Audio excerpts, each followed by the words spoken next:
Hi, class. I am ready to pick back up with you on some important tenets of critical race theory, some crucial tenets of critical race theory.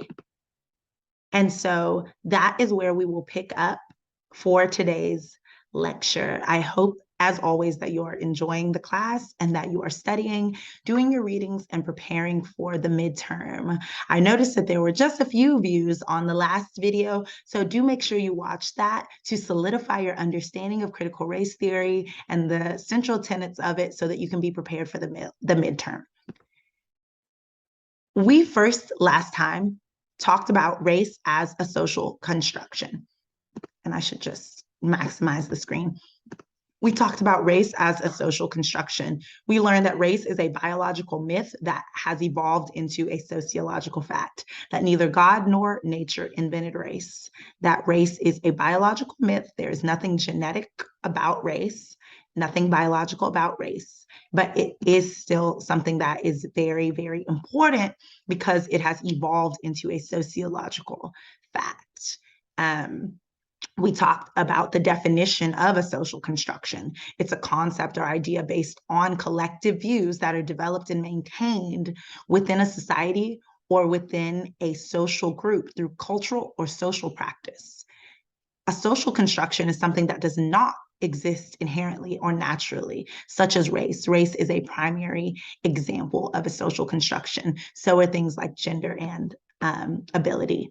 So then we talked about this paradox, this idea that race, we know, has no deterministic or biological basis. It's not natural. But even so, all the same, race is so powerful that it can have life or death consequences. And we know that to be very true. And then we watched The Myth of Race Debunked in 3 minutes. If you haven't watched that video, go ahead and do so. And we talked about the fact that racism was ordinary. We love thinking about racism, thinking about people saying the N-word, people discriminating based on race and hiring practices. We think of people wearing KKK hoods and Confederate flags and things like that, and slavery. We love to think of race as something that we can see, something very horrible and terrible, when in fact, although many aspects of racism are terrible, are horrible, are difficult, that doesn't mean that racism is something exceptional or isolated or personal. In fact, racism is ordinary. It is embedded into the very fabric of our society. When we think of racism, as we just mentioned, we think of KKK hoods, Confederate flags, the type of racism that we recognize, when in fact, racism shows itself in ways that we never see unless we look for it, unless we try to understand why the systems and structures of our life, of our country, are the way that they are, and we adopt a critical race lens, then we are able to see the racism that is embedded, the type of racism that we don't perhaps always see. So racism is so ordinary that we are, in fact, all racists. That doesn't mean that we all are bigots. That doesn't mean that we all hate one another based on race. That is not what it means, but that we are all subscribers to the racist system that exists in our country. So more on the racism that we do not see. We have to acknowledge our own privileges and our own racist attitudes. That is very true. But more than that, we have to recognize that it is the institutions in our country, the structures in our country, and the systems in which racism is embedded that play a part in determining how well we can do, or whether we are in the in group or the out group, whether we are part of the haves or part of the have-nots. And so, more in keeping with talking about the racism that we do not see, is this idea of microaggressions. Micro, the prefix micro meaning small, Microaggressions are something that we may not see. They are subtle, they are small. Because we fail to recognize that racism is ordinary, because we fail to recognize that it is ubiquitous, it is everywhere, it is pervasive, it is occurring all the time, because it is embedded into our history. If you look at the history of the concept of race, we don't realize that we unconsciously participate in racist attitudes and racist actions. These subtle behaviors, these small little racist attitudes that we engage in, these actions that we engage in that sort of permeate and pervade society are what we call microaggressions. Microaggressions. They are the everyday verbal and nonverbal and environmental slights and insults. Is that your real hair? Your English is really good when you see someone that is Latin American and you automatically assume that they're not a citizen or that English is their second language. Those embedded assumptions that we have, and there are so many more. Asking somebody, a person of color, may I touch your hair, when you would not ask anyone else, a non-person of color, whether or not, or a male, whether you could touch their hair. It's those little bitty things, those little bitty slights that are constantly occurring that we call microaggressions. They're the everyday, they're verbal. They're nonverbal, clutching your purse when you see a Black man enter into the elevator or walk near you. Why would you do that? It's the everyday verbal, nonverbal, and environmental slights and insults that communicate hostile or negative messages to a targeted person that is a member of a marginalized group, that is a member that is a woman, that is a Black person, that is a member of that has a given what we would call a disability in today's society. Those hostile or negative messages to people in marginalized populations. And as we see that illustrated, a Black man in the elevator and then a white woman grabbing her purse, that is what we would call a classic example of a microaggression. And I'm sure we see them happen all the time. Not only that, I'm sure we engage in them knowingly and unknowingly. So this says, this is another example of a microaggression. We see a woman who appears to be of Asian descent. Someone asked her, can you see as much as white people? You know, because of your eyes, pointing out the look of her eyes, asking whether she can see, as though there is a difference in how well someone can see because they are Asian, because of the size or shape of their eyes. Things like that are considered microaggressive. Those are microaggressions that, again, people constantly engage in. And as you can see, this woman, if I could just go back, I'm going forward. If I can just go back to the Asian woman, we can see here that this person is, just go forward, technology. This woman is not only a person of color, but also a woman. We see that those two things can often work together, much as myself, much as some of you have told me in the class, I am a Black woman. A couple of people have written that when they're discussing things in the discussion posts. So this person is both a person of color, an Asian person, and also a woman. Both of those things work together to put her into multiple marginalized groups. And in fact, those two groups intersect with one another in her person. We call that intersectionality. Intersectionality, as individuals are exposed to and engage in microaggressions in numerous ways. These oppressive actions are intended to reinforce racial hierarchies and reinforce social constructions that maintain the power relations of our society. So critical race theory recognizes and embraces that there are a myriad of institutional constructions that subjugate all individuals.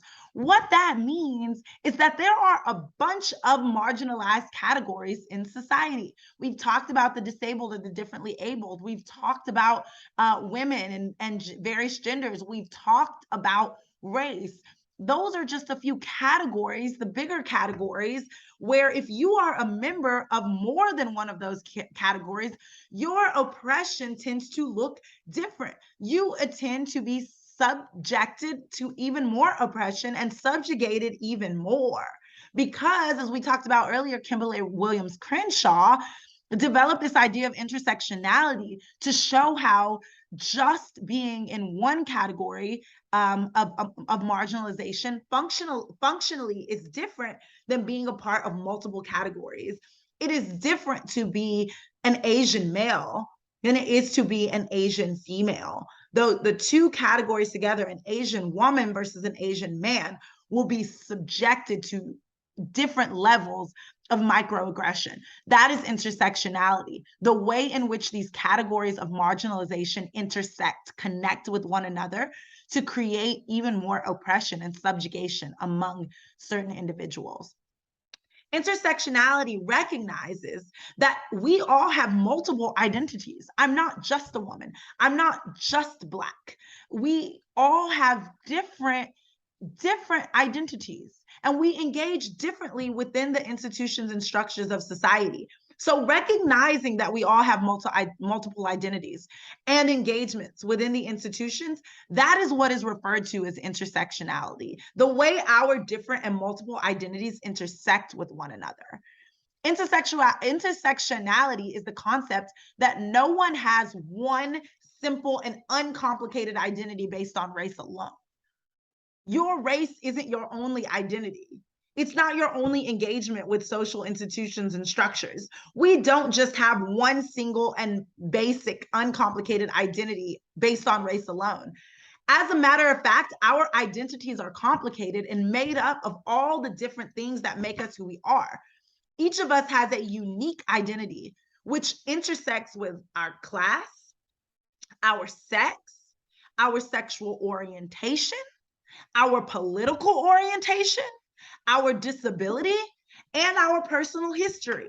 All of those things in connection with our race combine to form a very complex identity and combine to determine how we are able to function within the systems and structures and institutions that exist in society.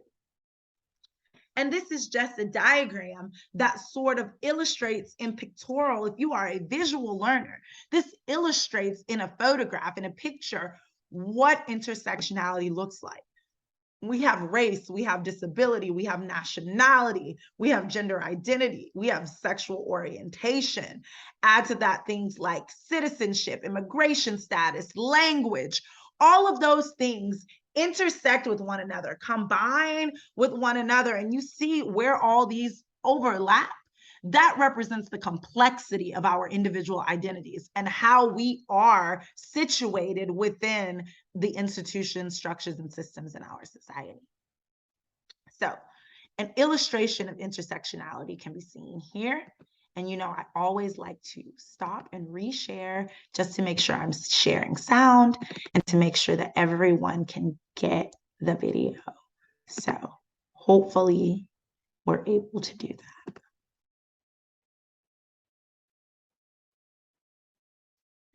This is intersectionality one. If you have, you might not know what it means. Let's take a look at it. The first part's easy enough. Intersection, a place where things come together.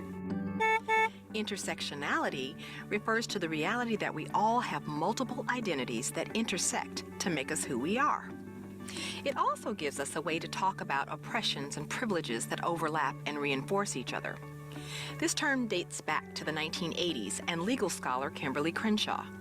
She noticed that we didn't have an effective way to talk about how the experiences of Black women are different from the experiences of Black men and of white women. How? Black endure endure both gender discrimination and racial discrimination.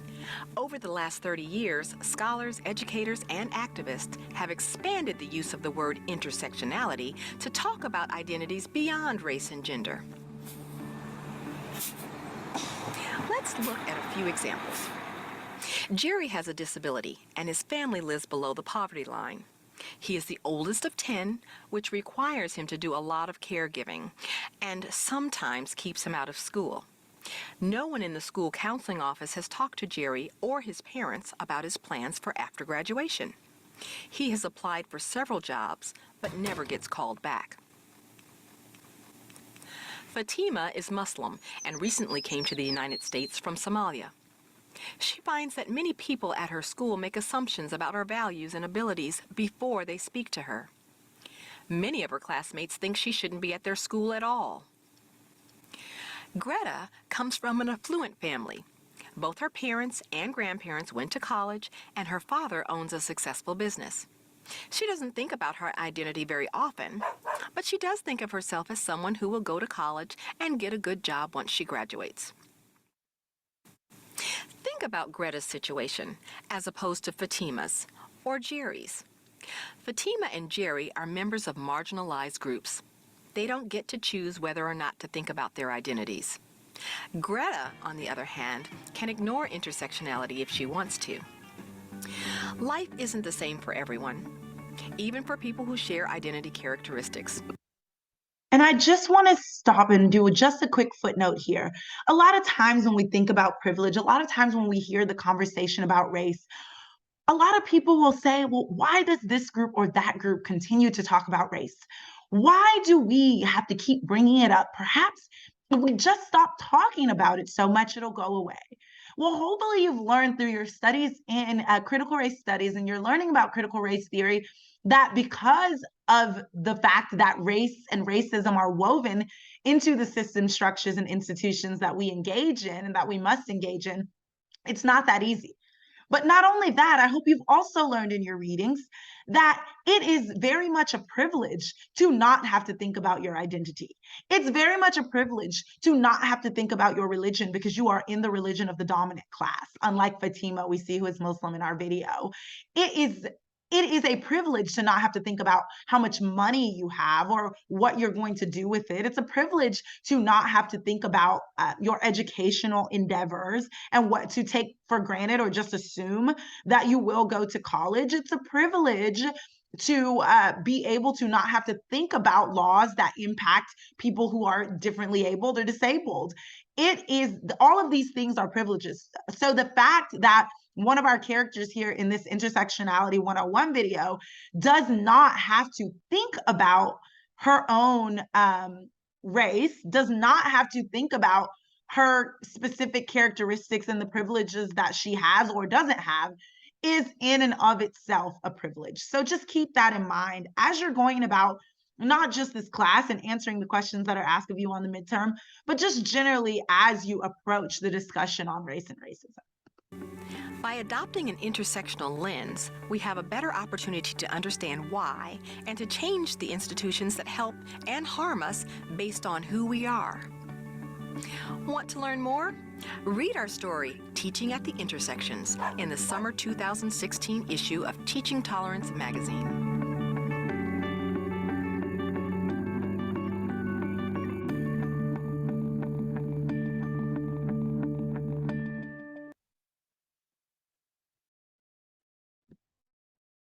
All right. And I just want to make sure that that video is turned off so that it does not stop talking in the background. And we'll go back to our PowerPoint here. And I hope that gave you a better understanding of intersectionality and how it functions. So we'll just move right along. And so now that we have a broader understanding of microaggressions and how they function on a daily basis, we're still talking about racism that we do not see. And then we talked about intersectionality, how these different sort of areas of oppression, how these different sort of areas of marginalization connect to one another because our identities are so complex. That allows us to have a better understanding and a better foundation to talk about this idea of institutional and structural racism. We act on these microaggressions. We act out microaggressions, not only in our interpersonal exchanges, but they also exist in collective manners as well. The racist attitudes and actions that we see and feel are a natural consequence of our history, of the history of this country, because as we know from the foundation of this country, just at minimum, Black people were not considered people and were enslaved. Just that. Even if we don't talk about anything else, which there's so much more to talk about, which we have, but even if we just mention that, we know that our history regarding race is pretty traumatizing and pretty complicated.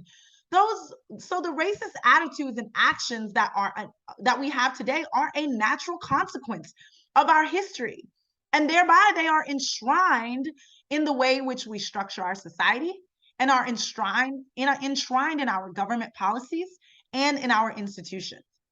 So institutional or structural racism is defined as those established laws, those established customs, those norms, those practices which systematically reflect and produce racial inequalities in society.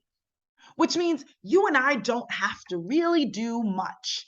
You and I don't have to really do anything. I don't have to be mean to you because of your race. You don't have to be mean to me because of my race on a personal level, because the laws, the customs, the practices already reflect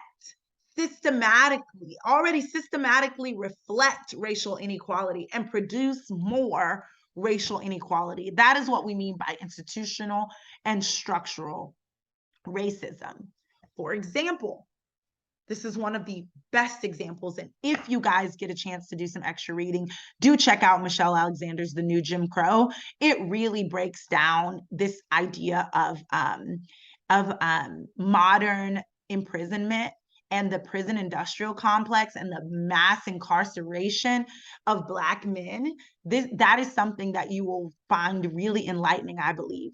But if you look at this chart, you see the percentage. This chart maps the percentages of Black and white men and Hispanic men that are imprisoned. This excludes Black men and white men who are both Hispanic. Hispanic has been grouped into its own population for the purposes of this study. And so this shows America's male prisoners per 100,000.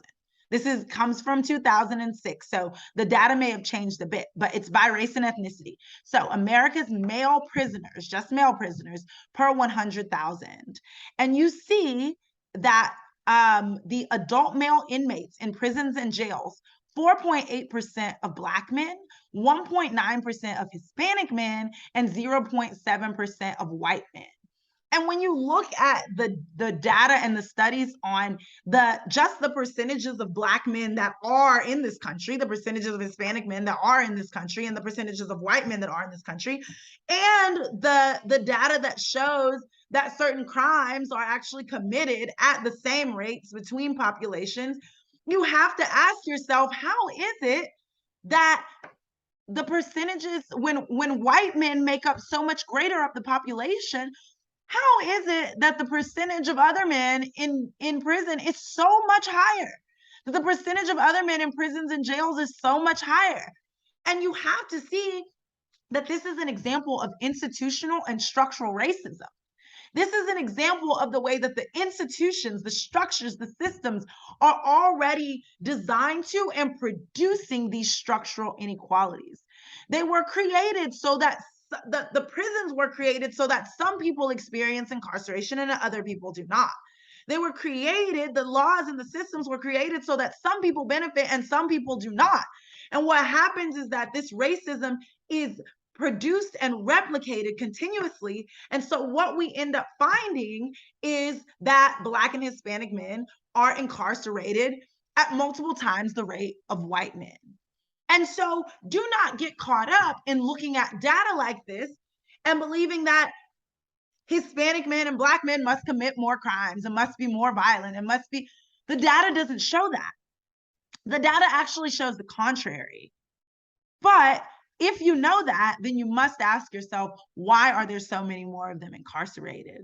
And so when you do that research and you do that work and you understand things from a critical race lens and you understand how institutional and structural racism works and how it replicates itself, you will know why that is true. And so that is the last thing that we will talk about today. We will pick up in our next lecture, which may be today, but we will pick up in our next lecture. We'll break it down into chunks for you guys on the idea of differential racialization. I hope you enjoyed this lecture. If you have any questions, I know it's a lot, but hopefully in conjunction with your reading, with doing your case study, with answering the discussion post, hopefully in conjunction with all of that, you guys will be able to digest this information. And if you can't, if you have any questions, if you have any problems, always, always, always reach out to me on Blackboard, by email, whichever you like. As you know, many of you, we've set up Zoom meetings, we've talked. We can always do that. Just let me know what you need. And I want you to be as successful as possible on the midterm. I'll be seeing you. Bye bye.